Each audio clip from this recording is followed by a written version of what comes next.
السلام علیکم، S M news کے ساتھ میں ہوں مقدر رضا۔ ایس ایم نیوز اسٹوڈیو میں خوش آمدید۔ خبروں کا سلسلہ بڑھاتے ہوئے خبر شامل کرتے ہیں کراچی سے، جہاں یہ افسوسناک واقعہ پیش آیا۔ گزشتہ روز کراچی میں شہید کیے جانے والے معروف عالم دین مولانا ڈاکٹر عادل کی نماز جنازہ ادا کر دی گئی، جس میں ملک کے نامور علماء کرام اور لوگوں کی کثیر تعداد نے شرکت کی، اور وزیر اعظم عمران خان اور وزیر اعلیٰ سندھ، گورنر سندھ اور army chief general Qamar Javed Bajwa سمیت سیاسی اور سماجی شخصیات کی جانب سے ڈاکٹر عادل کے قتل کی شدید الفاظ میں مذمت کی گئی ہے۔ مزید تفصیلات جانتے ہیں بیورو چیف ذوالفقار علی سے۔ جی ذوالفقار علی، آگاہ کیجیے گا۔ جی بالکل، مولانا عادل شہید کی نماز جنازہ Jamia Farooqia Hub river road phase 2 میں ادا کی گئی، جس میں علماء کرام کے علاوہ طلباء اور عقیدت مندوں سمیت دیگر شعبہ ہائے زندگی سے تعلق رکھنے والے افراد کی بڑی تعداد نے بھی شرکت کی۔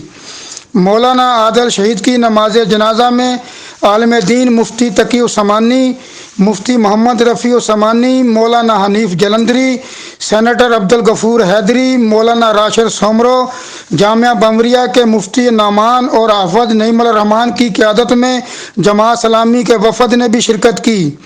مولانا عادل شہید کی تدفین جامعہ فاروقیہ میں ان کے والد مولانا سلیم اللہ خان کے پہلو میں کی گئی ہے۔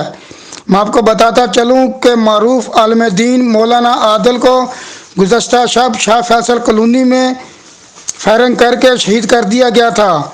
وزیر اعظم عمران خان، وزیر اعلیٰ سندھ، گورنر سندھ اور army chief general Qamar Javed Bajwa سمیت سیاسی و سماجی شخصیات کی جانب سے ڈاکٹر عادل کے قتل کی شدید الفاظ میں مذمت کی گئی ہے۔ جی بہت شکریہ ذوالفقار، ہمیں تفصیلات سے آگاہ کرنے کا۔ مزید خبروں کے لیے دیکھتے رہیے ایس ایم نیوز۔